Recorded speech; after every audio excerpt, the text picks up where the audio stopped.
pantay. Okay, pag sinabi natin kilusan sa AP, di ba naririnig natin yung salitang kilusan? Ano po yung kilusan?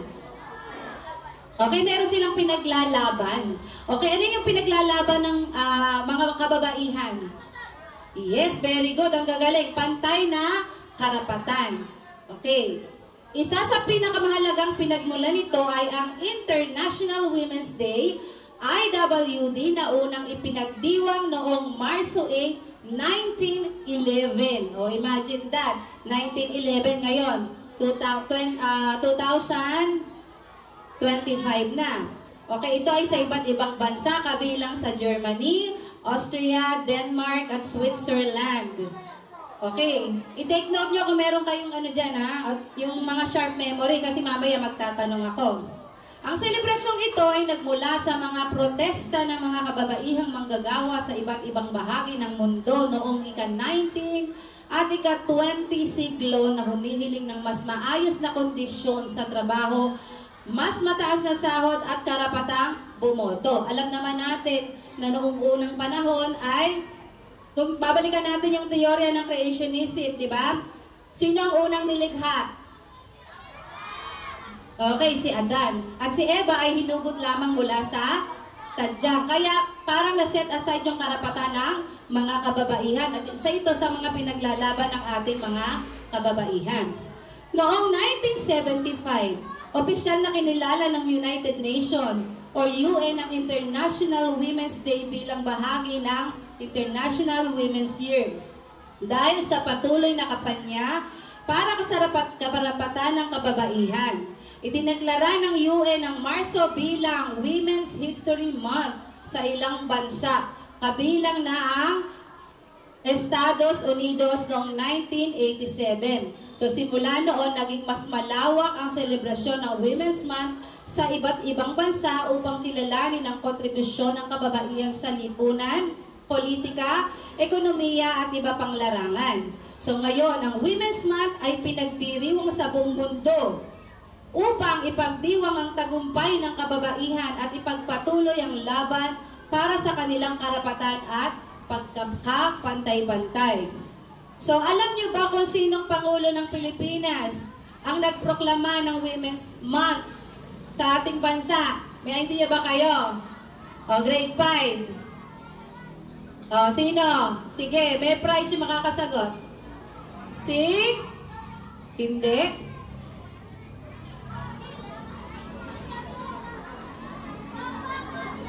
Sino kaya? O, babae rin to. Naging Pangulo ng Pilipinas. O, hindi. Pag hindi si Gloria Macapagal Arroyo, sino? Okay.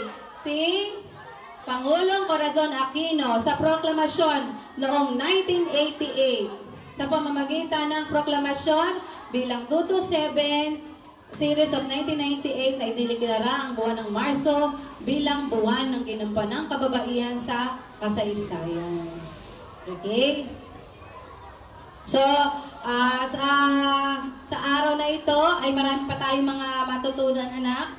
So, iyan ay ano lang, review nyo lang, patikim lang sa mga matututunan pa sa ating resources speaker. Albi. Okay, napakaraming ibinahagi sa ating kaalaman ni Ma'am Weng at madadagdagan pa yan, tama yung sinabi niya. So ngayon ay dadako na tayo sa pinaka-importanting bahagi ng ating programa or symposium.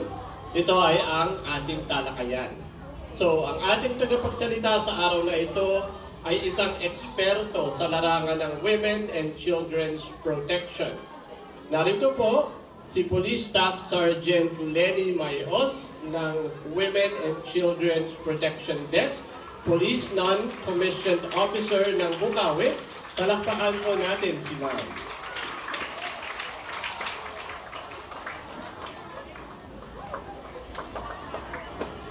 Para mahina po yung palakpak natin. Isa pa nga po. Ayan.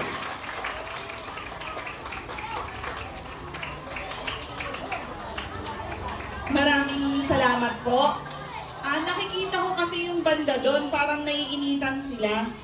pwede siguro doon na lang para ano naman, kawawa naman yung mga nandun. Sige, doon kayo. Para at least makasilong kayo. No? Hindi, okay lang. Kung may gusto ding maupo, may upuan ba kayo dyan? Pwedeng nakaganon. Kung pagod yung paa, sige, okay lang. Ayan.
Okay na to.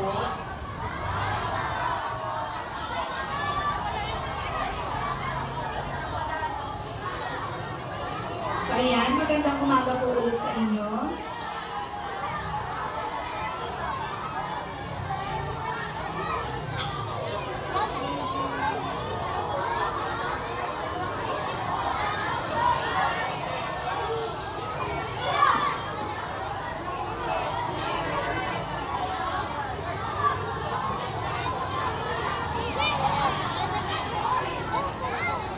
So, okay na po. So, ayan, ulitin ko. Magandang umaga sa inyong lahat. Ayan, magandang umaga. So, pumunta ako dito para mag-share ako ng inyong mga karapatan o mga dapat ninyong gawin para hindi kayo maging biktima ng pang-aabuso. Ang batas na pumuproteksyon sa inyong mga karapatan is ang RA 7610 at saka RA 9262. Naka-exam yung mamaya ha? May quiz ba kayo mamaya after neto? So yun, wala naman. Sige, pakinggan na lang. So, ang RA 7610 at RA 9262 ay parehas lang. Sa RA 7610, meron tayo yung physical abuse na tinatawag. Pag physical abuse, yun yung tinatadyakan, pinapalo, sinasampal, sinusuntok, kinukurot ng walang dahilan. Meron bang nagaganon dito? Wala naman. So yun. Ito ang pagkakaiba ha, kasi may iba na hindi naiintindihan kung ano yung pagkakaiba ng disiplina at saka sa abuso. Ito, unang sample natin. Ikaw ay 10 years old. Umuwi ka na madaling araw. Mga alauna, alas 2. Tapos nakainom ka pa. Di ba? Tapos may dala-dala ka pang yosi. Pumatok ka sa bahay niyo, parang ikaw may-ari ng bahay. Tapos pagkatok mo ng bahay, binuksan ng nanay mo. Nakita yung itsura mo, anong ginawa? Sinampal ka. Anong tawag doon? Disiplina yan. So alam ninyo, may dahilan kaya kayo nasaktan ng magulang. Tama? Ganito naman, nag-aaral ka. Honor student ka pa. Pero ang nanay mo, pag nakikita ka niya, sinasampal ka niya, kaya pinapasok ka ng yosi. Tapos, pinapakain ka pa ng panis. Anong tawag doon? Child abuse. So alam na ninyo ang pagkakaiba ng disiplina at saka sa child abuse, ha? Hindi yung pinagalitan ka ng nanay mo, anong gagawin mo? Maglalayas ka. Gusto mong magpaligaw, ayaw ng nanay mo, anong gagawin mo? Magbibigti ka. Tama ba yun? May isa tayong kaso na gano'n ha, kasi mga bata pa kayo, hindi pwedeng maligawan, ano? Baka meron sa inyo, magtatampo sa magulang, ayaw paligawan. Crush na crush mo yun, o kaya gustong-gusto mo yun. Kaya lang, sabi ni mama at papa, bawal pa. Oh. Dapat sundin ang magulang, no? So yun, sa physical abuse, pag kayo ay tinatadyakan, sinasampal, kinukurot, ano pa, binubugbog ng walang dahilan, yun ay pasok sa physical abuse natin, no? Sa child abuse na RA 7610. Kailangan, pagka kayo ay sinaktan, within 24 hours, dapat makapagpa-medical. No? Naintindihan ba ninyo yun? Magpa-medical is magpatingin sa doktor para makita yung mga natamo ninyong sugat. Kasi yun, pagka nagsampa ng kaso o magpa-file ng case, kailangan meron kayong ebidensya na kayo talaga ay sinaktan. Kasi meron minsan nagsisinungaling na sila ay sinaktan, yung pala hindi. So kailangan ninyo ng medical. Nagets nyo na? O pangalawa, psychological. Sino ang mga minumura dito? Ay marami. Minumura ng mga magulang? Minumura ng ibang tao? Ganon? Ha? Ibang bata? O bawal magmura, ha? No. Ano may mga nagmumura dito? Mga bata kayo, alam na ninyong magmura. Saan nyo natutunan yon?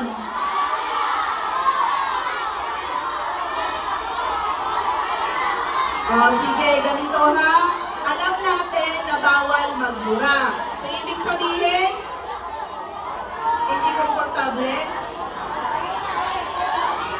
Ayaw maangkor. Sige, dito. Kayo para makakasunod na.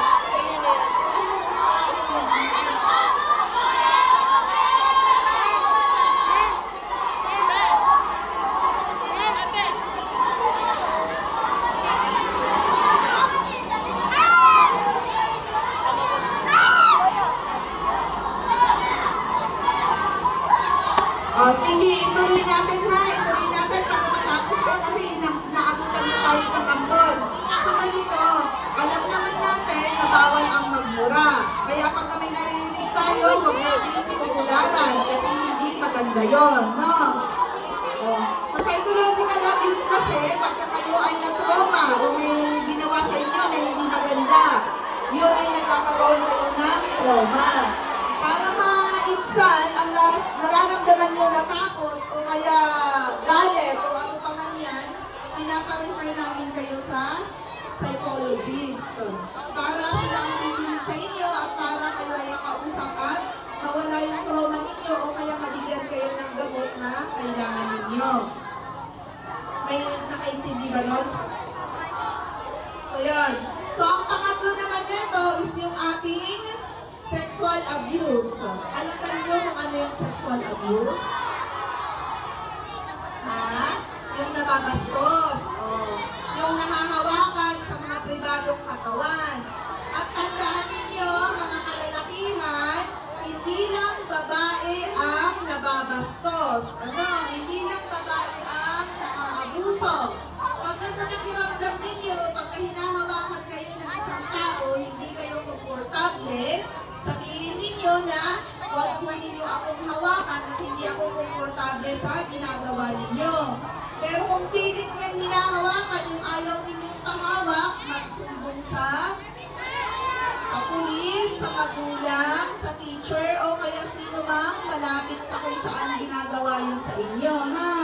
Huwag na huwag ninyong itatago. O di kaya pagka tinakot kayo, sasabihin niya, huwag ka pang susumbong. Kasi pag nagsumbong ka, papatayin kita. O di kaya papatayin ko yung mama mo. Yung gagano niya, huwag kayong matakot. Kailangan isumbong ninyo agad. Kasi pag naisumbong ninyo yun, bakit mapapatay na ba niya? Hindi. Kasi alam na ganun ang gagawin niya. O di mahuhuli siya. Ba? Kasi pag minsan, itatapon ninyo, ililipas na yung oras, hindi siya mahuhuli, di lagi kayong takot. So pag may mga ganon, agad-agad sumbong, ha? Sumbong, kung magulang ninyo ang gumagawa ninyo, gumagawa noon, na sana hindi naman, pag susumbungan nyo, yung sino? Pulis, sino pa? Barangay, sino pa? Tanod, sino pa? Si teacher, pwede din, ano? Ha?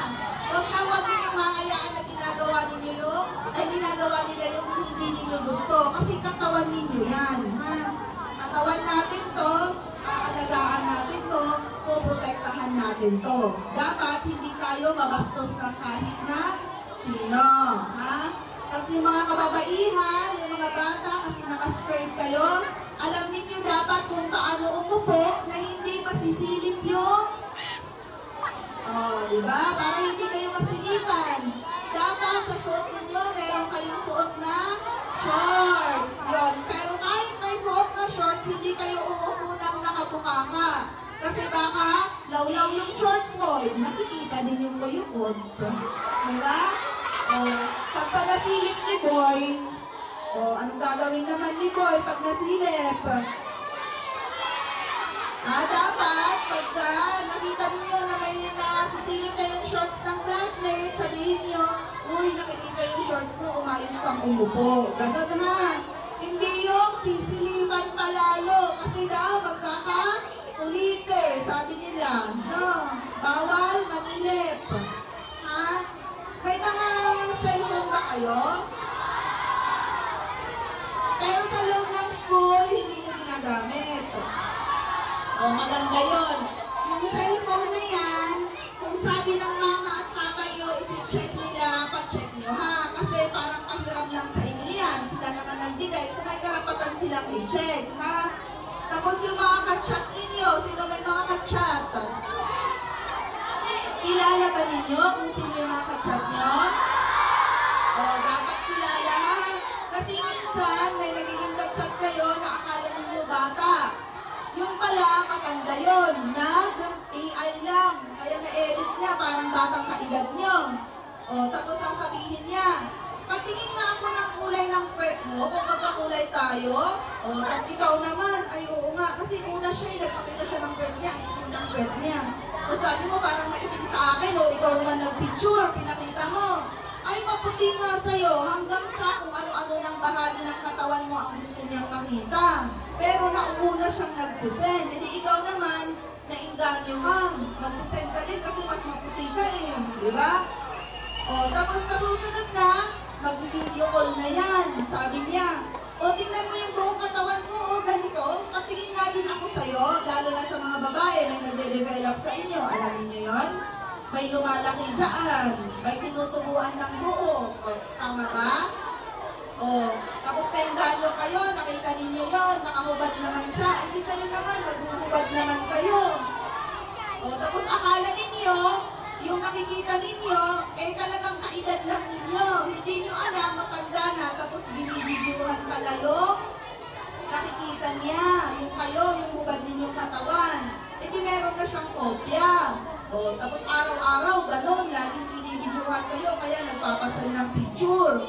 Dapat, hindi nyo gagawin yun kasi nga, nabibidyohan niya, kaya lang hindi nyo alam. Tapos sa susunod, sabihin niya, may video ka sa akin, nakikita yung pututoy mo, isisend ko to sa mama mo, kailangan sendan mo ako ng 500 pesos. Saan ka kukuha ng 500 pesos? Takot na takot ka, baka makita ni mama, magagalit. 100 na lang. Sige, pumayag sa 100, binigyan mo.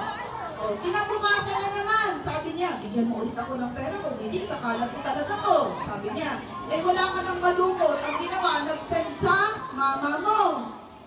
Pero hindi na bubuksan pa ni mama. Sabi mo, parang awa mo na. Huwag mo nang ipasa. Bibigyan na kita ng 200. Ginawa mo, binenta mo yung sapatos mo. Bininta mo yung ibang damit mo para may 200 pesos ka. Di nabigyan mo na naman, hindi na niya sinend, dinilit na niya yung sinend. Sa ibang pagkakataon na naman, hindi na naman siya. Wala ka nang mabunot. Anong gagawin? Hindi mo nga alam paano mo masasapak yun. Diba? Kasi online yun sa cellphone lang yun di ang gagawin mo na naman, magnanakaw ka na. Diba? Kasi ayaw mong lumabas yung video mo. So, anong dapat gawin para hindi ka hututan ng hututan? Kasi, the more na nagbibigay ka, binibigyan mo ng 100, 250 pesos yung tao, patuloy ka pa din niyang kukuhanan ng pera. So, kailangan, dapat, isumbong na sa magulang, no?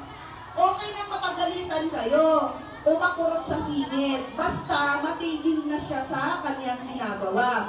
Kasi sa ganon, ang ginagawa nila, pag nasumbong na ninyo sa nanay nyo, pupunta na sila sa amin. Papatulong na sila kung paano ba matanggal yung video mo.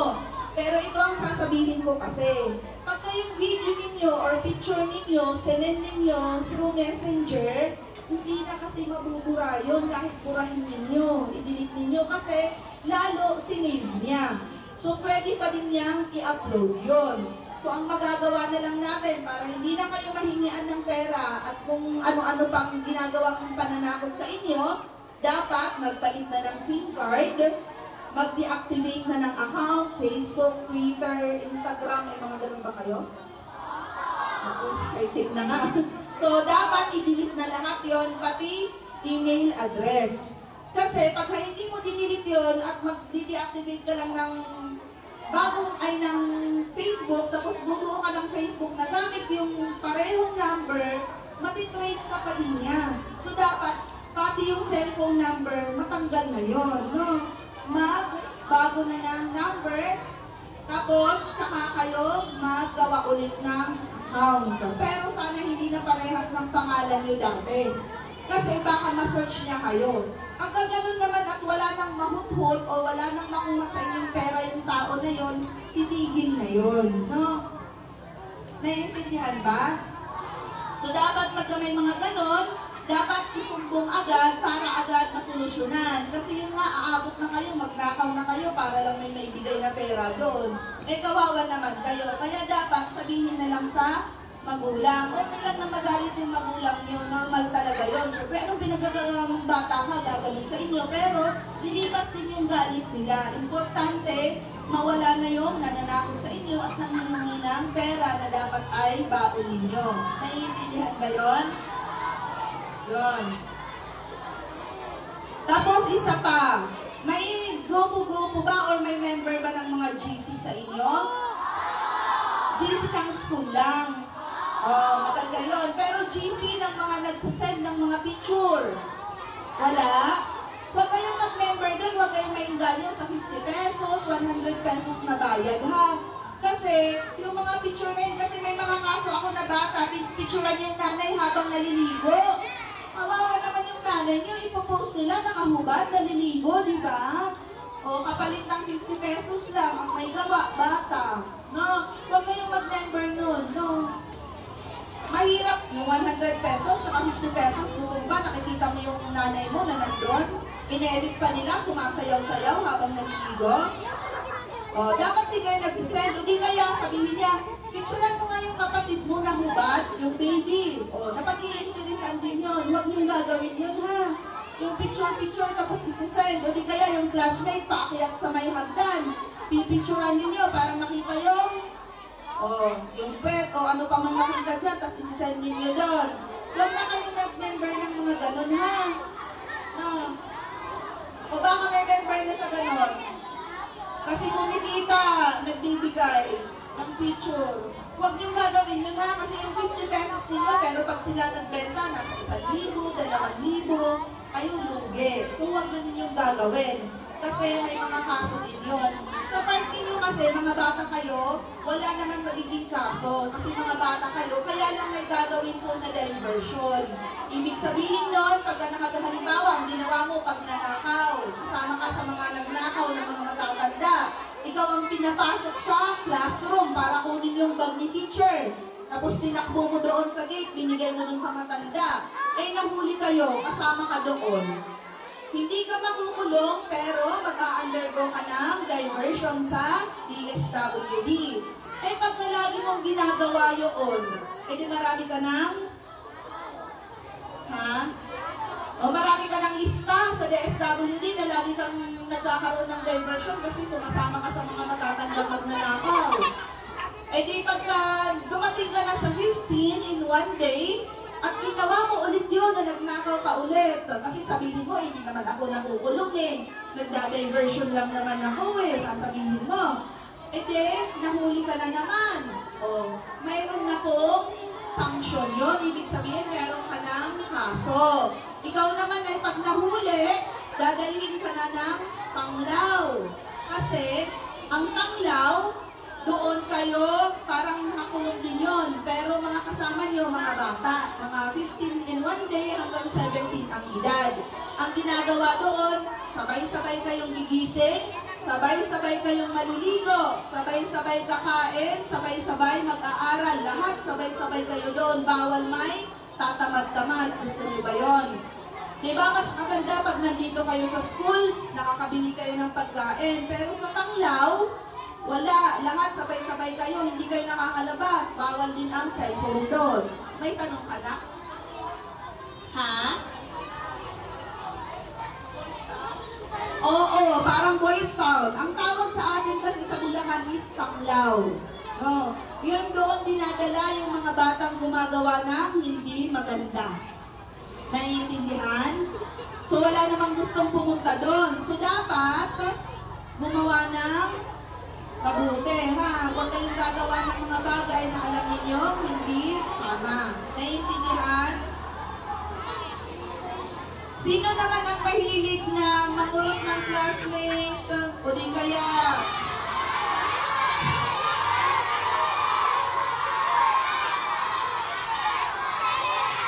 Sige, marami pala. Maraming nagbubuli, ganon. Dapat walang nagbubuli sa school.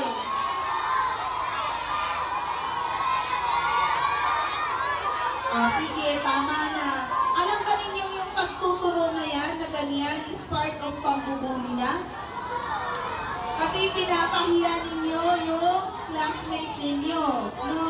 So dapat, kung tinanong ko, sinong nagbubuli? Ako. Dapat gaganon siya para sarili na niya. Pero kung kayo ang nagtuturo, para din kasama na yun. Diba? O sasabihin niyo, pag Marites, meron din dito. Pag-chinchismisan niyo yung classmate ninyo, pagtatawanan ninyo, pag-uusapan ninyo. Sasabihin niyo, ang pangit-pangit niya o kaya ang pangit ng damit niya. Sana wala namang ganun, ha? Kasi tayo, hindi tayo pare-parehas ng pamilya. Hindi tayo pare-parehas na may pera. Tama ba? Ha? Ha? Tama ba? O, hindi tayo pare-parehas ng magulang. Paano kung yung bata na to gusto niya isuot kahit luma? Kasi alam niya kung paano magtipid. Alam niya paano tulungan ang kanyang mama at papa. Nasabihin niya, okay lang po itong luma kasi pwede namang isuot sa school. Para hindi na kayo gumastos, meron pa tayong maiipon o meron tayong para sa pagkain. O, diba? Tapos pagpunta niya ng school, anong ginagawa? Pinagtatawanan. Diba? Kawawa naman. Tama ba yun? Hindi tama yun, diba? Dapat hindi ginagano ng classmate. O di kaya, ninanakawan ng lapis o ballpen. Kaya pag-uwi, laging pinapagalitan ng nanay. Meron bang ganon? Nangunguha ng hindi pinagpapaalam? Di ba bawal yun? O di kaya yung sa baon? O, may nagnanakaw ba ng baon? Wala naman pera. Sana naman wala na ngayon, ha? Wala na magnanakaw ng gano'n. Ha? Ano?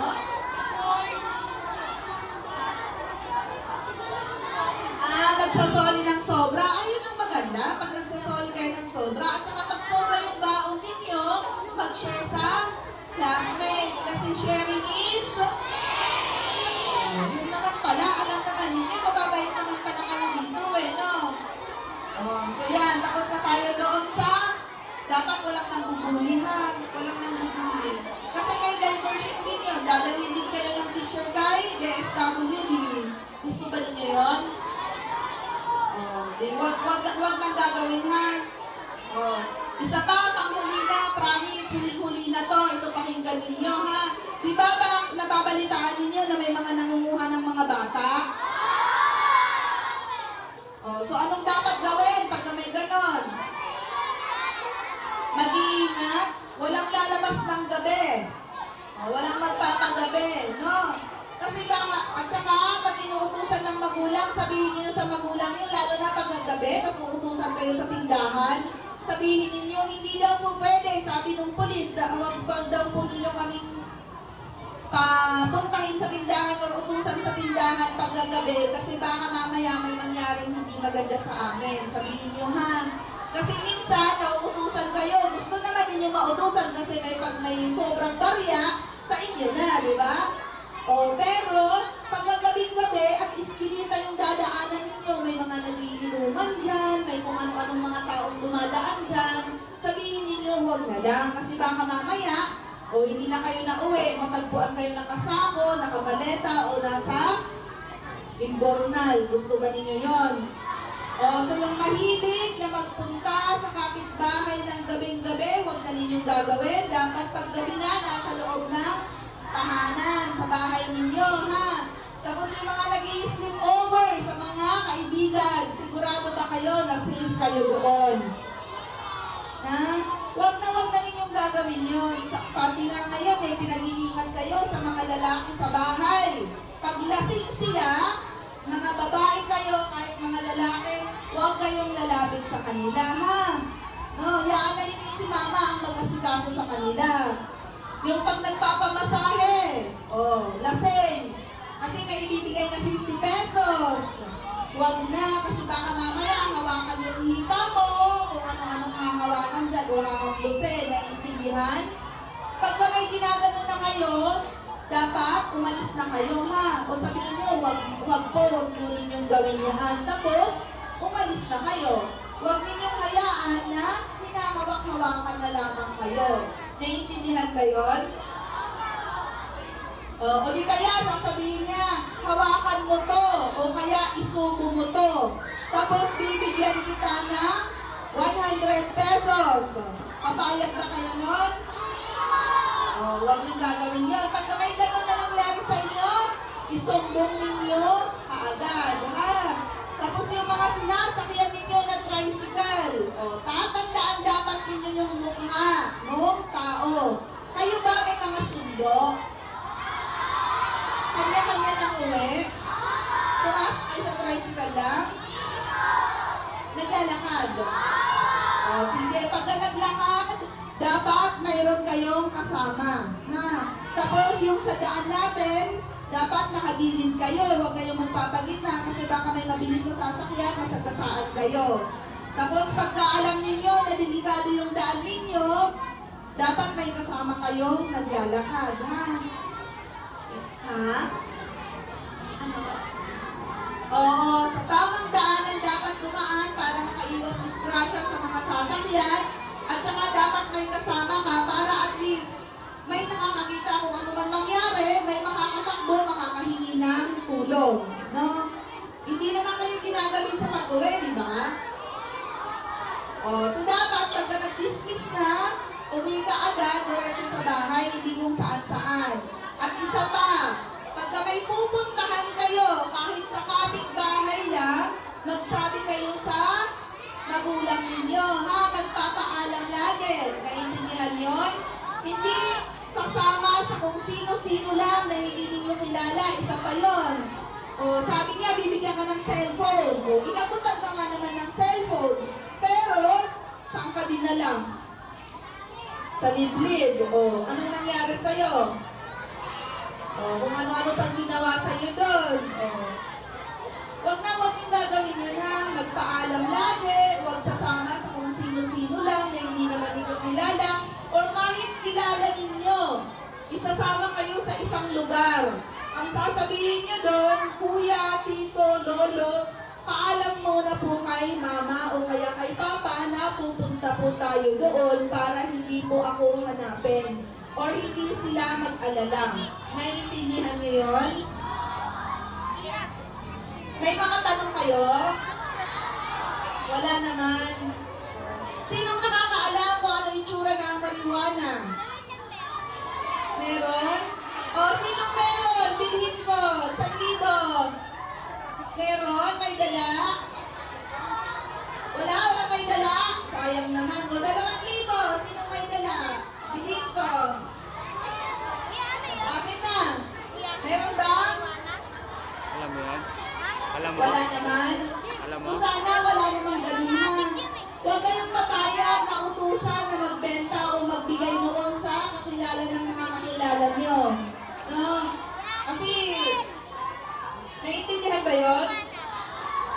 meron, o padala sa tita mo, padaan ito. Sabihin ninyo, huwag na lang po, kayo na lang po. Ha? Kahit bigyan kayo ng 100, 200 para iabot yung isang bagay na yun na alam niyo na bawal o hindi niyo kilala kung ano yung pinapaabot na yun. Huwag ninyong gagawin. Ha? Kasi ginagamit lang kayo na instrumento para makagawa ng isang bagay na pinagbabawal ng batas. Naiintindihan natin yon. Sana wala namang ganun na magdadala dito. Dapat ang iniisip natin, mag-aral mabuti para may magandang kinabukasan. Maswerte kayo lahat kasi pinadala kayo dito ng mga magulang ninyo para mag-aral. Maraming bata na gusto mag-aral pero hindi kaya ng magulang kaya hindi na nag-aaral. So dapat kayo, ano na ninyo, chance ninyo para makapag-aral. Kasi sa inyo naman yan, hindi yan maaagang ng kahit kanino. Na? So pagbutihin ninyo lahat, sana walang mangyaring hindi maganda sa mga estudyante na nandito. Yung mga sinabi ko, gawin ninyo kasi para sa inyo yan, hindi para sa amin. So yun lamang, maraming salamat at magandang umaga.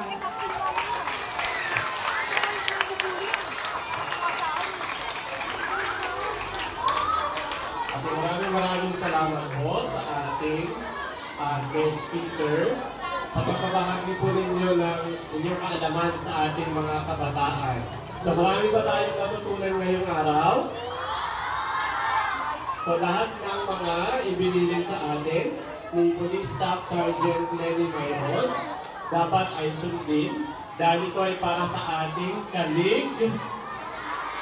Para saan? Para sa ating alright. So, ngayon po bilang pagpapahalaga sa inyong oras at ambag sa symposium na ito, mayroon po kami ipagkakaloob na Certificate of Appreciation. Maaari po ba natin tawagin ang ating OIC at God Coordinator? Babasahin ko lang po muna, mga bata, makinig po tayo. So, Certificate of Recognition is given to Police ESSG. So, Police Staff Sergeant Lenny Mayros as resource speaker during the conduct of Symposium on Women's Month 2025 with the theme We for Gender Equality and an Inclusive Society as per school memorandum number Series of 2025 given this 27th day of March 2025 at Tambugong Elementary School, Tambugong Elementary Bulacan, signed by Lila G. Francisco, Principal. Palakpakan naman po tayo.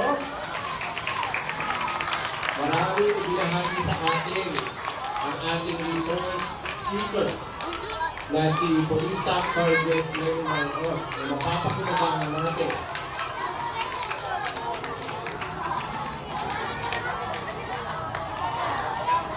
So, tandaan, kailangan lang tayo maging aware at ligtas.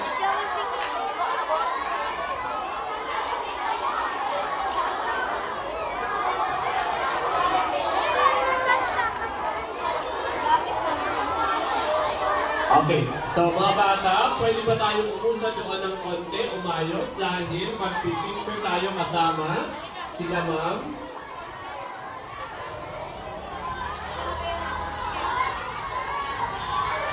Umusad po ng konti.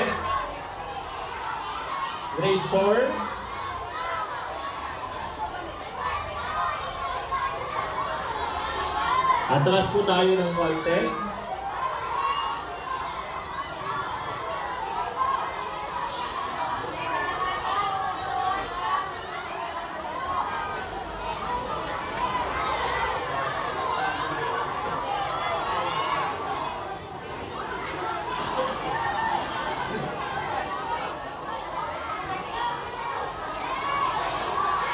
Okay, tingin po tayo dito sa camera sa stage. Ready? Ready? 1, 2, 3, smile. Smile. Papa. Isa pa. 1, 2, 3, smile.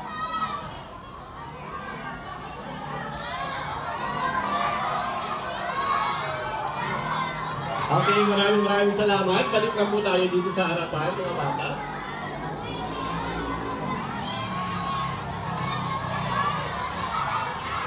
Hello? Sa mga nasa likod, hello? Okay, active buhay pa tayo, ang ating audience. So, para po sa kanyang pangwakas na pananalita, tawagin po natin si Gina Magdalena M. Gonzalez, ang ating math teacher o RC.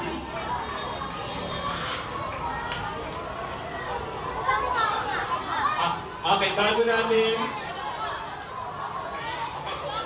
Okay, so muli po tinatawagin natin ang ating OIC, Master Teacher 1, Gina Magdalena M. Gonzalez para sa kanyang pangwakas na pananalita. Palakpak po natin. Okay, iniinit na po ba kayo? Sige, para matapos tayo agad, tahimik na po muna. Pakiayos na po ang inyong mga pila. Tapos mag-award po kasi tayo ng certificates. Okay, grade 4. Pakitaas na po kamay ng grade 4. Tahimik na ang grade 4. Siyempre, grade 5. Tahimik na din. Ang grade 6. Mas tahimik po ang grade 6. Lahat po tingin sa stage. Taas lang po ang kamay, ha? Taas lang kamay. Sino ang may natutunan? Baba kamay. Nakakatulong po ba ang mga natutunan nyo ngayon? Thumbs up lang. Okay. Sige. So, lahat ng natutunan ninyo, i-apply nyo, ha? Lahat po yan ay makakatulong sa lahat, babae man o lalaki. Palakpakan nga po muna natin yung guest natin. Ipakisabi nga po sa kanya, maraming salamat po sa inyo. Okay, thank you po sa inyo at sa uulitin po. Okay, maraming pong salamat ulit. So sa punto pong ito ay natapos na natin ang makabuluhang symposium. Sabi nga po ni Ma'am Lena at ng ating resource speaker, sana po ay may natutunan tayo at magsilbing gabay po ito para ipaglaban ang karapatan, irespeto at pagkakapantay-pantay hindi lang ng kababaihan, kundi nating lahat. So huli, ako po si Albert Guevara at taon-puso ako nagpapasalamat sa inyong pakikiisa. Hanggang sa muli at mabuhay ang mga kababaihan. Maraming salamat po.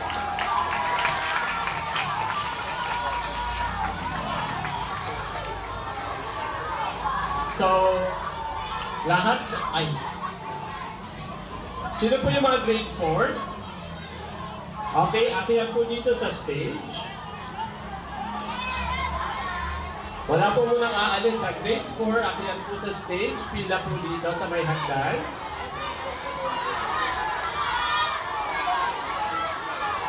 Huwag po tayong magtulakan.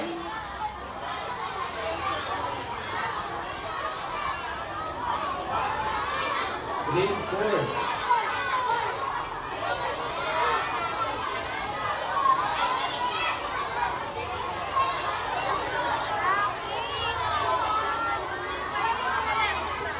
Okay, yung iba dito na lang sa baba.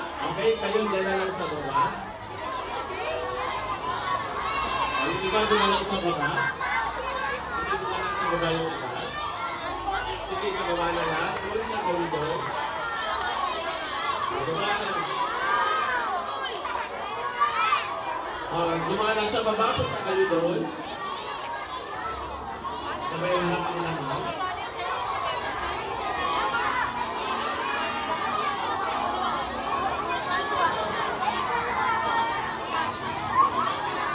Grade 4. Gusto kayo din ang contest. Kung nga nandito, donut, doon kayo punta.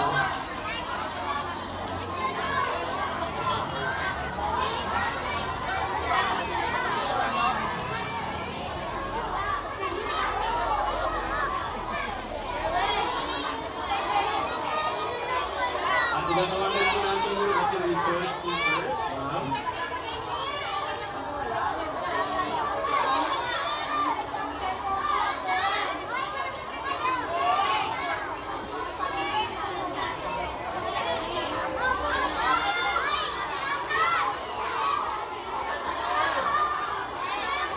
Okay, tingin po tayo kay Ma'am Laika at kay Sir Gabaron.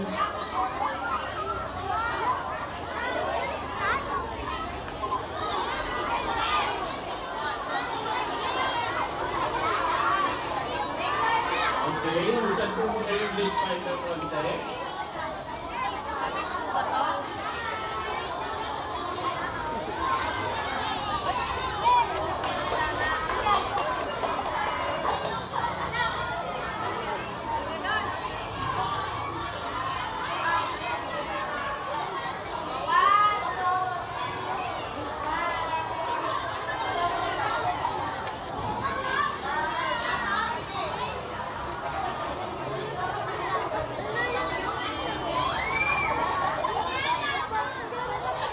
Yan po na natin ko.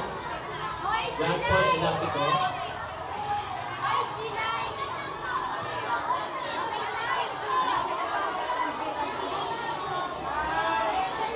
Pwede na yung grade 5 kayo yung susunod.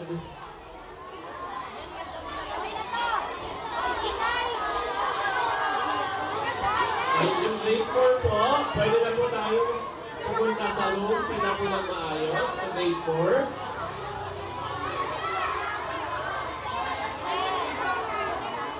Pila po na maayos ang grade 4 and then pagkatapos, grade 5 naman yung aakyat. Wait lang, grade 5 ha.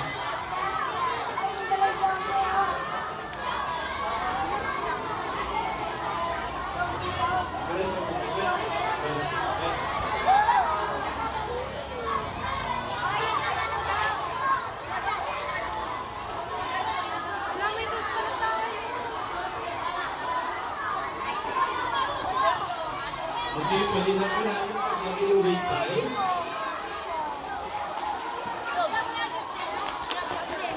Vlogger. Grade 5. Ang iba na yung mga boys siguro sa kama, at girls dito sa kama. Dito po tayo sa harapan. Yung mga boys dito sa kama. Yung mga girls dito sa wala. Oh, shout out ba? Lahat ng boys sa baba, lahat ng girls sa taas.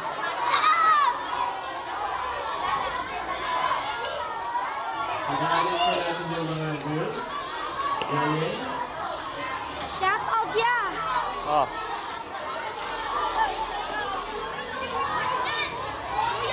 Hindi po hatagin yung sobrang stone.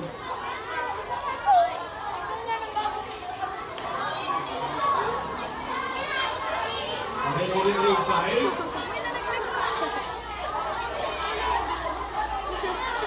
Ganyan, sila yung sama. Okay. Compress daw po yung nasa taas. Compress.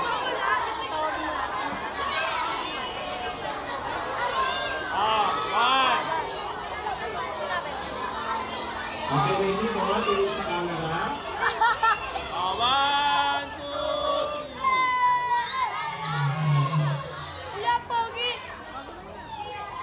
Okay, so pwede na pong bumalik sa room ang mga grade 5. Yung tahimik, wala pong magkakakuhan.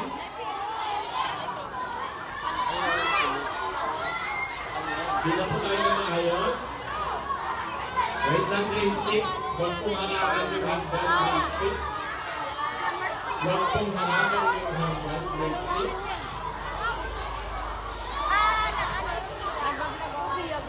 Ito. Huwag pong harapan yung hanggang.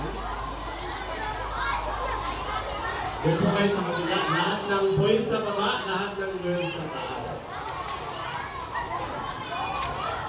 Lahat po ng boys sa baba, lahat ng girls sa taas. Lalo pa wala na dyan mo yan.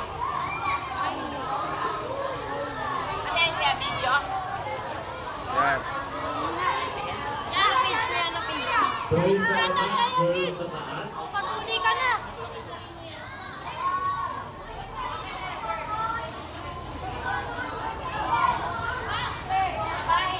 Boys sa baba, girls sa taas. Kayo, anong grade kayo? Anong grade kayo?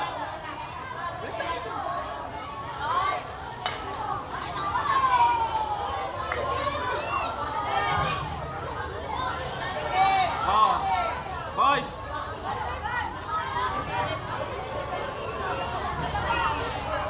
Oh, 1, 2, 3. Isa pa. 1, 2, 3. Okay. Okay, balik na po. Nang maayos.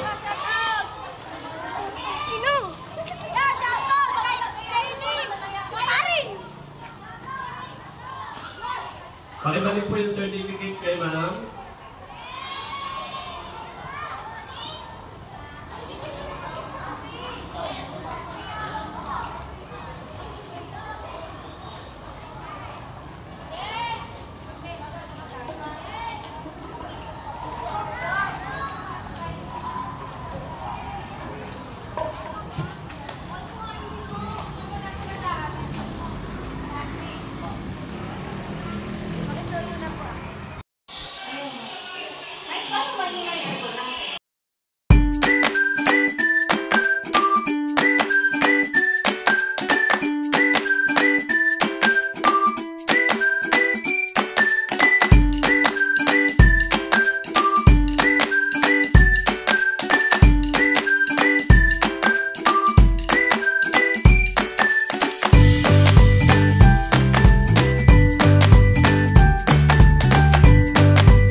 Hindi po muna ako babate.